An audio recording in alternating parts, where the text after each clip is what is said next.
Generally, this is the agenda for today's call. First, we'll just talk a little bit about what the content is, an overview, and then the content add-ons, which is how this content is delivered for BW for HANA. Then I'll talk about I call them the content patterns. At Gartner, we call them architectural patterns. This is just basically the structure of the content. And those of you that are familiar with the layered scalable architecture will also recognize the next section, which is LSA++. That's the layered scalable architecture as it's been adapted for BW for HANA, really. So the content patterns that I talked about follow that. So then after we go through a little bit of what the LSA++ are by business area, and we'll talk about each business area kind of at a high level. But again, if there are details that you want, go ahead and put those questions in the chat, or you can ask them, at the end when we do the live Q&A. I'm going to read the whole slide to you, but basically most of you folks probably know that with BW, it's a model-driven application, which essentially means that the content we deliver is really logical models. They're not physical models. It's not a definition of tables and joins and indexes and the various types of things that you would see in a physical model. It's really a logical model, and then BW generates the physical models from that. The content is intended as a foundation to get people started, to give you quicker time.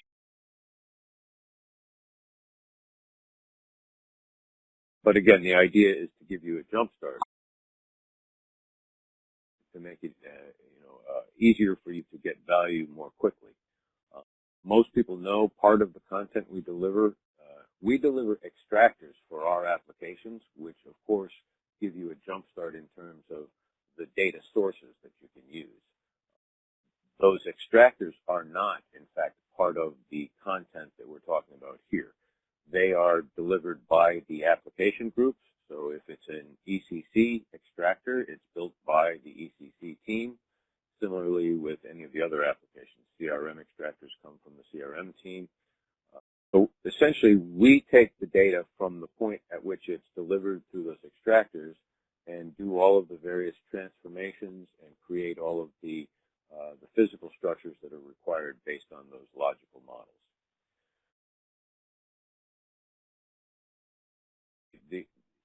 The content really has been a differentiator for us because people are able to get value so much more quickly. One thing that's been very, very much misunderstood, though, is that because that content only encapsulates SAP applications, people think that that means BW is just for SAP applications. For various legal reasons and intellectual property reasons, we're not allowed to deliver content based on other people's applications. It is, however, quite simple to bring other data in, and we'll talk a little bit about that later. But basically, with BW for HANA, we have field-based modeling, which is essentially the same as if you were going to create your data warehouse from scratch using SQL. So you're able to bring data in without any of the requirements that we have for the semantics that you have with info objects and the like.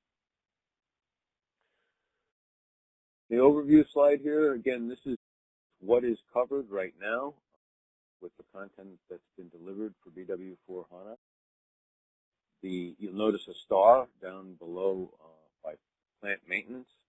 The reason for this is that we have just recently released SP2 of the content. So BW for SP2, which was released on the 23rd, has plant maintenance in it. That was not part of the initial release. We'll have a little bit more detail on that as we go forward.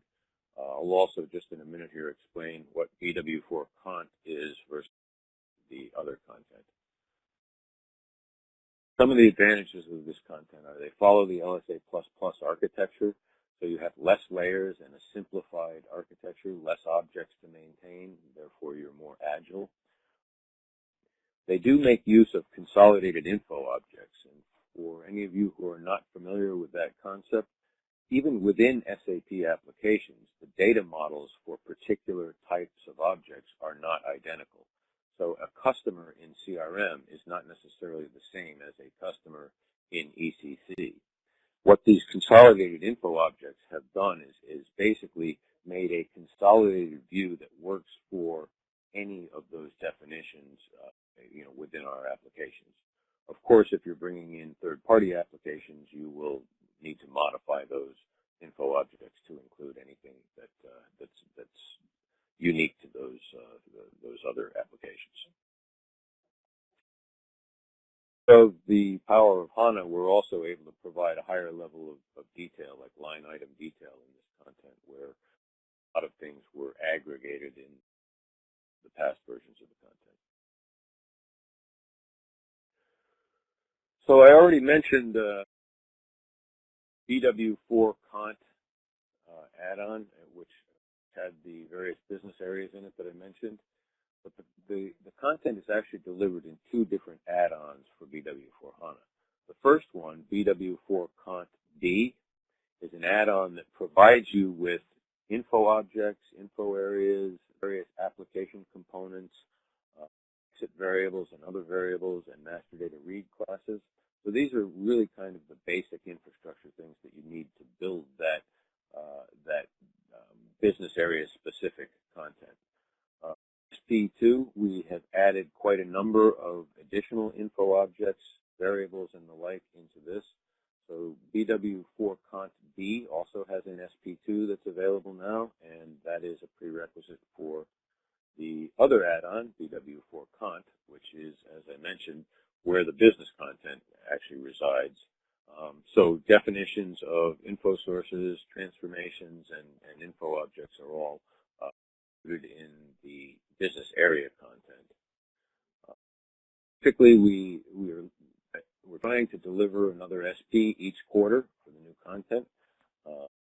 In areas we are resource constrained, so we don't always get everything we want into the backlog. Please feel free to send me an email if you have specific requests in terms of content that you would like to see SAP deliver.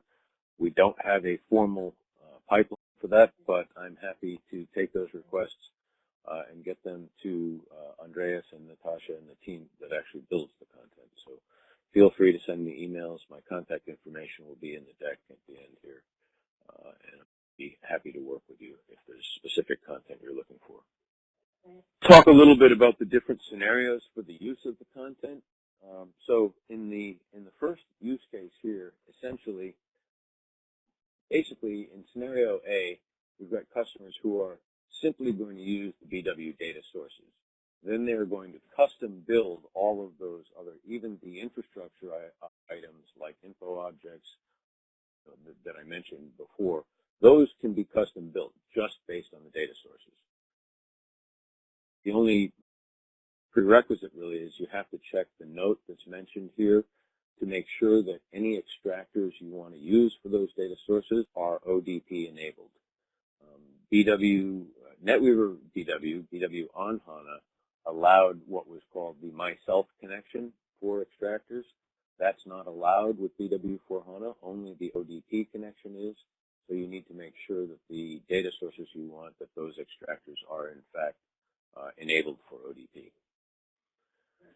In the second scenario, people are going to basically use the data sources, and in addition to that, they'll use the info objects sort of as building blocks.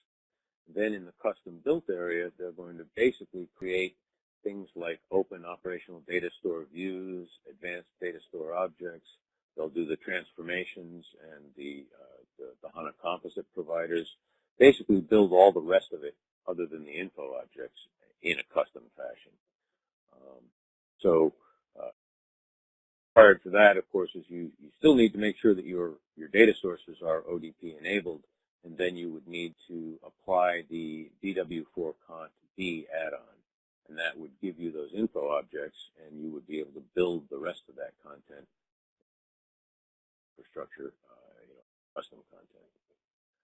And the third scenario, which really tends to be the most common one, really, is where essentially you're going to use the definitions of the data sources the infrastructure items like info objects and variables, and then you're also going to use the pre-delivered info source providers like the advanced data store objects and the composite providers.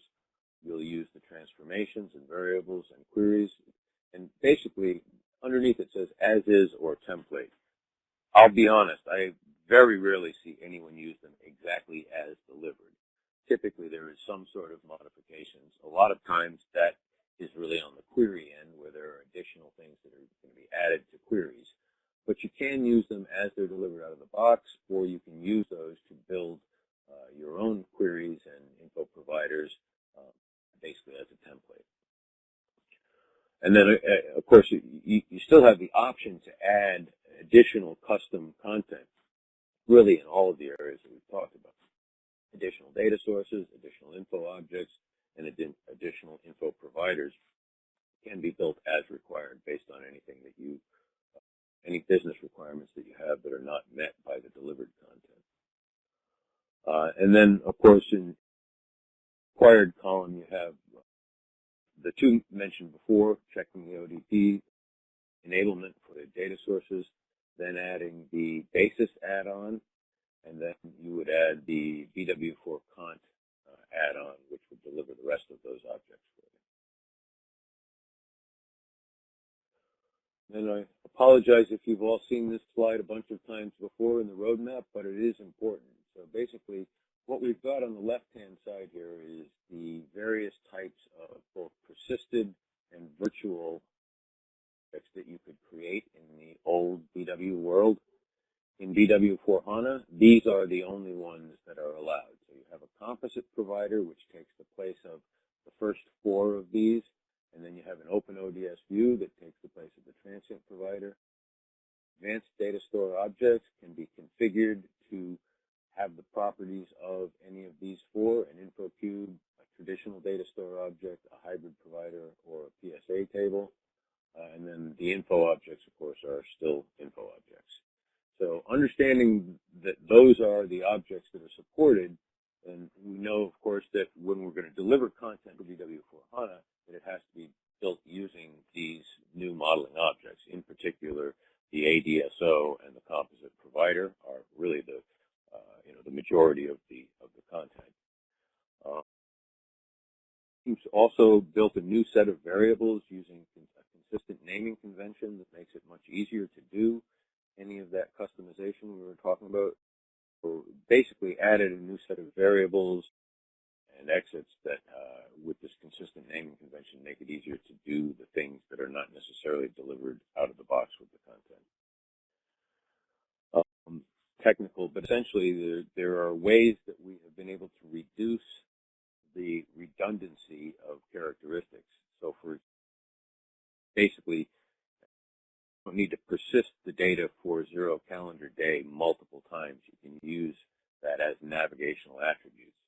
So really streamlining how much the footprint within HANA is when you're using these navigational attributes. You already mentioned this, but basically the only other real requirement for this architectural pattern is that the data sources have to be ODP enabled at this point. I say that, I won't go into the details, but we did release SP4 of BW for HANA recently, where we do have a new source system type, a big data source system. We also have additional integration with the HANA, the smart data integration capabilities within there. So there are additional ways you can create data sources. But if you're going to use a traditional SAP extractor, those need to be connected using the ODP approach. And then, of course, we do still have the ability to use a file-based interface as well. So a little bit about the LSA++ architecture. Briefly, on the left-hand side, you'll see essentially the layered scalable architecture in the classic form. So as you can tell, we had a source, we had staging, we had a raw data warehouse, an integrated one, then we had data marts, and all of those were in fact persisted. Now, of course, the source is the source and is persisted there. But when it's brought in, it's persisted in staging in terms of PSA. We could go through each of these, but basically the data is stored multiple times and it's redundant at that point based on these mandatory layers here.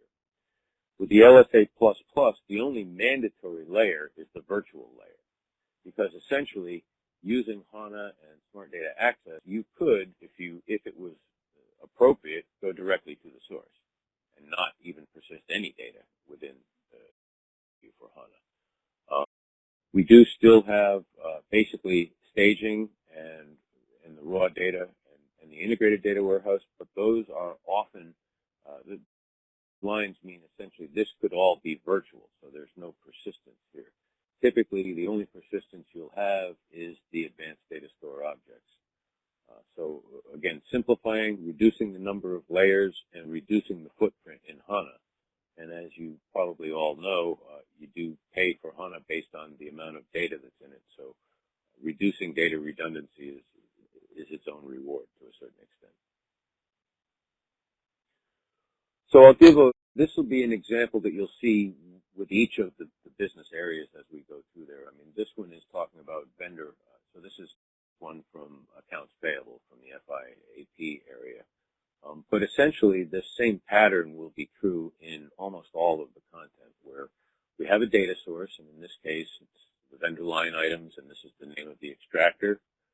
Then corporate memory is, consider it a best practice to have corporate memory so that you can basically roll things back and you have the ability to do, basically it gives you a lot more flexibility, but it is optional, so this doesn't need to be done. When it is done with the delivered content, what we've done is we've created field-based ADSOs. So there's no need to assign info objects or to have the semantics defined within that. It's basically just loading the data into there, just like if it were a table in any other database. So with that field-based, have the data the way it's been brought in, and you can therefore reapply it as you need, or any other types of remediation that might be necessary. Then in the EDW core layer, we have the info source for vendor line items that feeds into the advanced data store object. And then we build a composite provider on top of that. So essentially, the virtual layer is where all of the queries are built. So the content would have the data source and the core layer, and optionally the corporate memory. And then you would have a virtual provider that would also include the queries that would go against those info providers. Yeah, like I say, it's available where useful, this operational data store layer. There's a few things. The example but essentially we have the ability to bring real-time data in using an open ODS view against a table or a view. And that is, you may have heard us talk about the term mixed scenarios, where essentially we're using a persisted info provider within BW, and we're then marrying that to a real-time view using this virtual layer. So essentially your composite provider would join the data from the advanced data store object with the data from from a view that you would either build in HANA, or in many cases, if you're doing this with ECC, you can take the views that are delivered with the HANA Live product and use those as the views that you would join with the historic data that's coming from the info providers. I already mentioned this to a certain extent, but really what happens is any of the required transformations take place between the info source and the ADSO in the core layer. So that's where all of the transformations take place, all in one place rather than in multiple streams. And again, reporting is all based on the composite providers, which typically are on top of advanced data store objects. Like I mentioned, in the case of mixed scenarios, that composite provider would be on top of an advanced data store object, and then potentially a delivered view from HANA Live or a custom view that you've built yourself in the HANA Studio. So we'll go into the business areas a little bit, and I'm not going to, it would be boring for me to just talk about each one of these, so I'm going to kind of go through them quickly, and as we're going, if there are questions, of course you can put them in the chat, and then we'll have time to address them live at the end as well. So, most of you are probably familiar with this slide. It's very similar to the one we had with the old business content because, of course, the business areas haven't changed very much. Finance and controlling is often one of the first things people do. Materials management has been very much in demand, as well as SD, so the sales and distribution. As you can see, pretty much all of these come with one form or another of an overview. So SD has the sales overview. Purchasing, essentially, you have a purchasing overview. Same thing really for each of these areas. The master data we've done is we've linked this with the master data governance that's provided by the business suite. And then, as I mentioned earlier, we have new content that addresses plant maintenance that's just been delivered with the recent SP2 for the BW for HANA content. I'll mention this anyway. So right now we do have some content built for the utilities industry. I am getting lots of requests for more industry-specific content.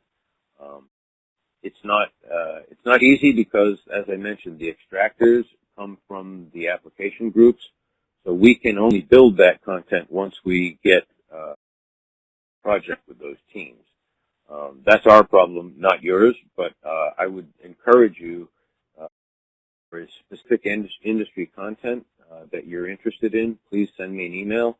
The more customer names that I have to go with these requests, the more likely I am to get resources that we need to build those. So let us know, both in terms of the general business areas, but also in terms of specific industry content that you would like SAP to deliver. Be a series of slides like this on each of the business areas. I'm not going to try to read all of them to you. You'll get the slides so you can go through each of these here at your leisure there.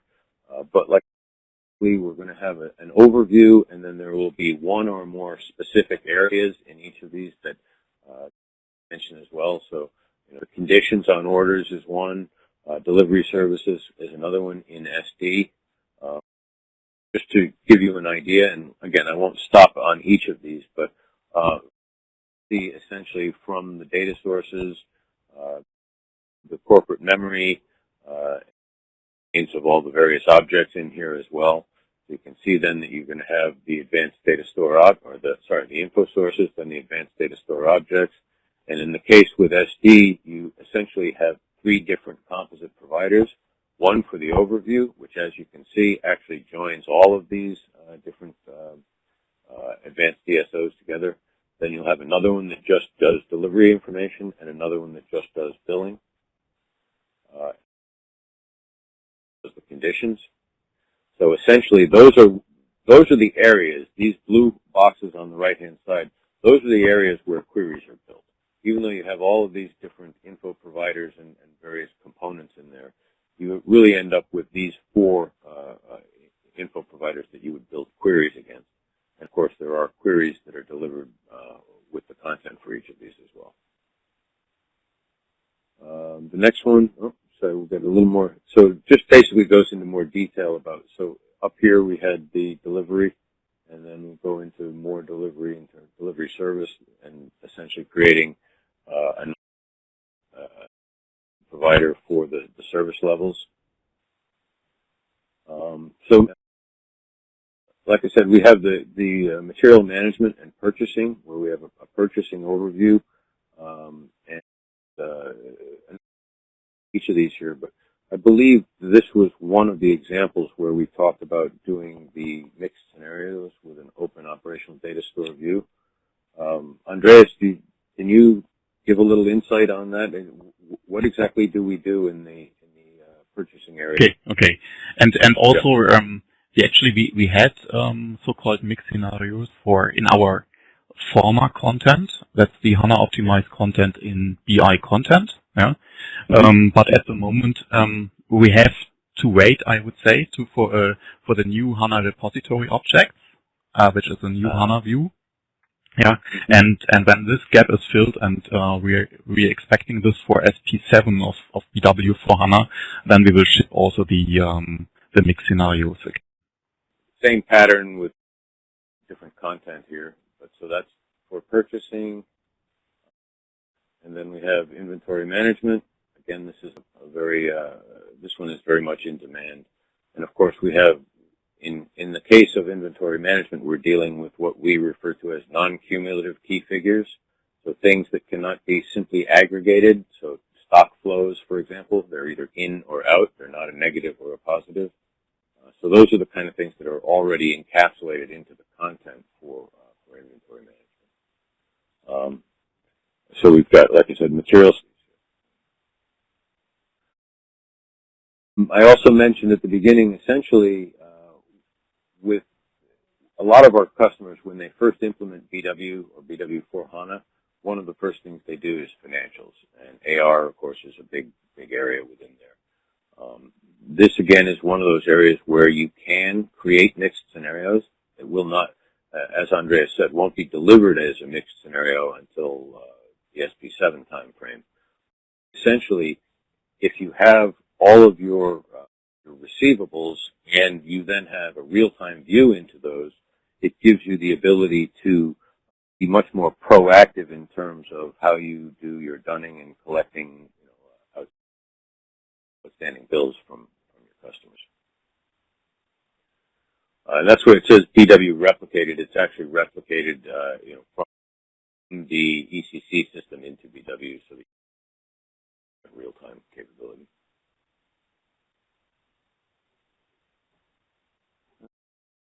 See if there's anything I should mention here. I think it's basically kind of the same here in terms of that. So again, you've got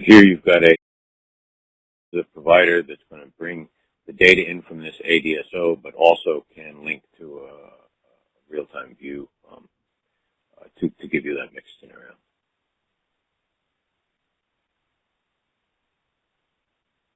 AP, basically, again, Brian. Really. So, yeah, so I mean, essentially, bottom-up approach would be from the data sources forward, right? So you're not going to be designing typically a lot of times people will do a top-down design where they start with, for example, an entity relationship diagram that has people and addresses and products and things like that, and then basically build their model from that logical model down to the actual physical model. The bottom-up approach basically takes those structures and starts with them, and then maps them into the appropriate things as you go up the stack. Okay. And we're just a little bit more details here on what you get with accounts payable. I did at the beginning. One of the advantages of the new BW for HANA content is that it does give you this line item detail. So essentially you have a much finer level of granularity in terms of the data that you can report on and the analysis that you can do on that. Obviously aggregate, we used to do aggregates to save on processing and for performance purposes. That's not necessary with HANA, so things are basically aggregated on the fly. We don't need to create those kinds of aggregates in advance.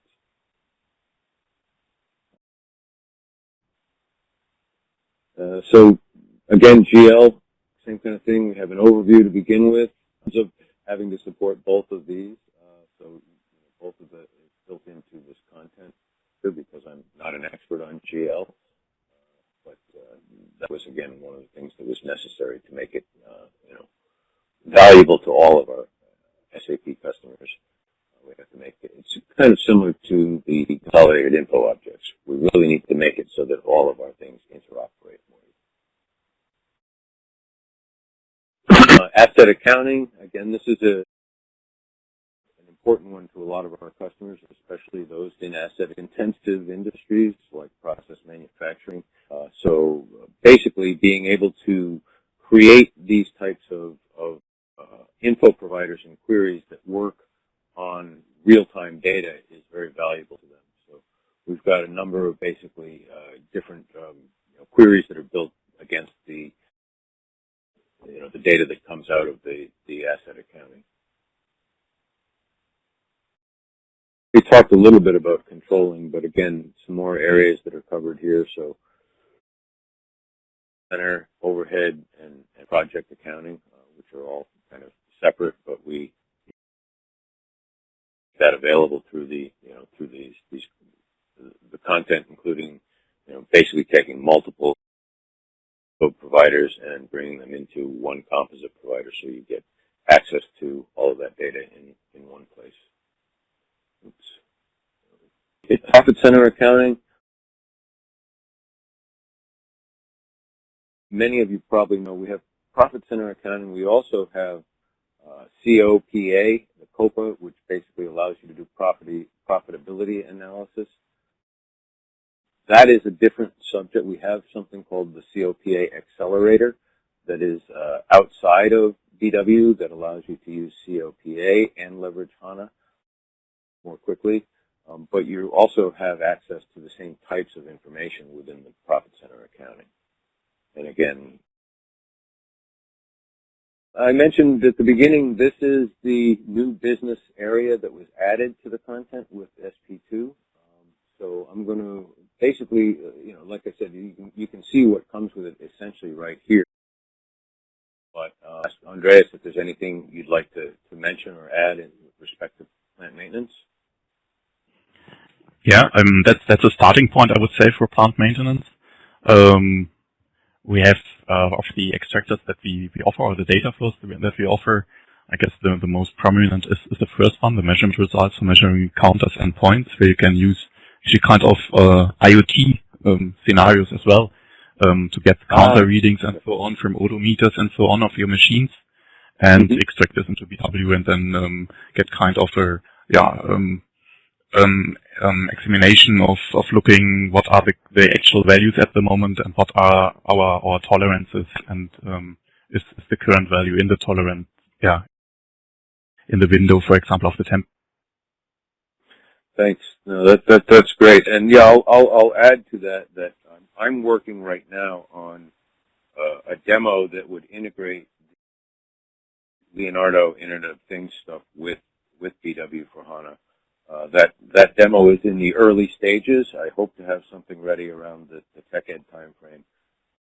Yeah, it makes a lot of sense with all of the efforts that are going on around Internet of Things, and in plant maintenance. Of course, we've got a number of offerings, including the Leonardo Edge offering that allows you to do some of the processing of that massive IoT sensor data basically at the edge, where it's collected, and then interoperates with the back-end systems where necessary also.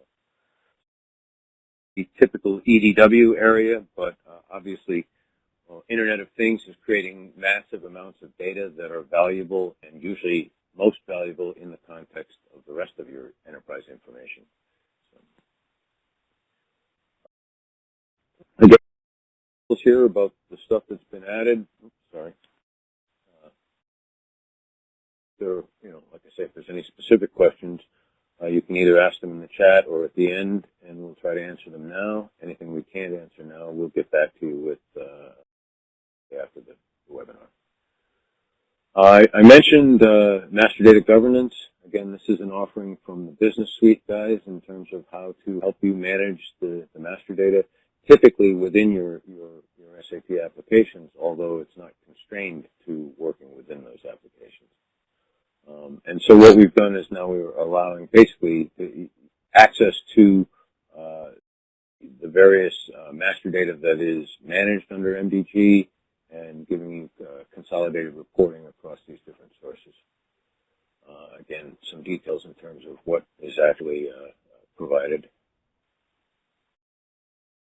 In the consolidated info objects before, let me see here, sorry.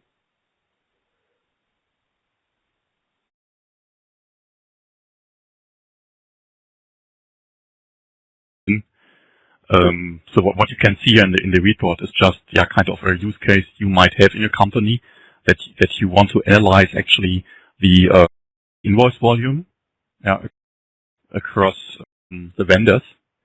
And unfortunately, your data is coming from different systems, and in the different systems, the vendor could have different numbers, it could have different names, and also in the same system, you might have something like duplicates.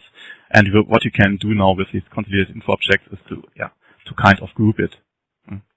Got it. That makes sense. Sorry, yeah. I should have figured that out. So yeah, I mean, you can see an obvious. I know. This is a typical data quality type problem that many companies have, where you've got different abbreviations for companies, you have multiple customer entries in your customer master for various subsidiaries or various locations of different companies. So being able to get a single view, your single view of the truth that everybody looks for, requires you to be able to associate all of those different names, like Thompson Inc. and the various ones you see here, with one actual customer ID so that you can consolidate those. And that's what they delivered here with these consolidated info objects. I don't need to have a vendor number here in this system. So we take that vendor number. The EB is going to represent the source system there.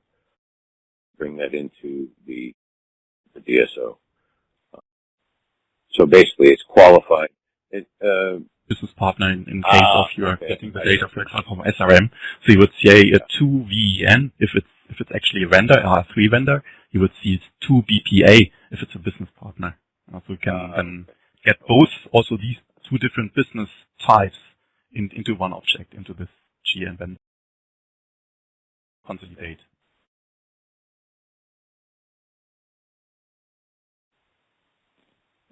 Well, I mentioned that we do have content for one of the industries so far, with the utilities industry. Again, I'm not going to go through the details, but basically, these are the areas that are covered that are specific to the utilities industry. And obviously, energy data management is another interesting one, and also one where there's lots of opportunity for integration with the Leonardo Internet of Things stuff, as well as predictive and machine learning capabilities there. So this is a pretty good one in terms of ability to do some advanced analytics on this. And, of course, we have a bunch of links here at the end for you. We have a number of notes that are important. I already mentioned some of them in terms of data sources, ODP enabled, but a number of resources. And the documentation on help.sap.com is actually quite useful. I think both the documentation of the content that we've been talking about, but also for those of you that are either on BW on HANA or BW on another database and are looking at going to BW for HANA, there's documentation that talks about, obviously, about the differences, but there's also documentation that it says what's new with BW for HANA, and that talks about all of the new features that are available with SP4 that was just released this month. If you have additional follow-up later, that you can send me an email. My email is at the bottom here. Natasha's is.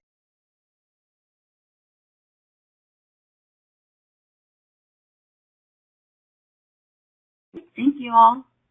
Thanks very much. Bye-bye. Thanks, everybody. Thank you as well. Bye.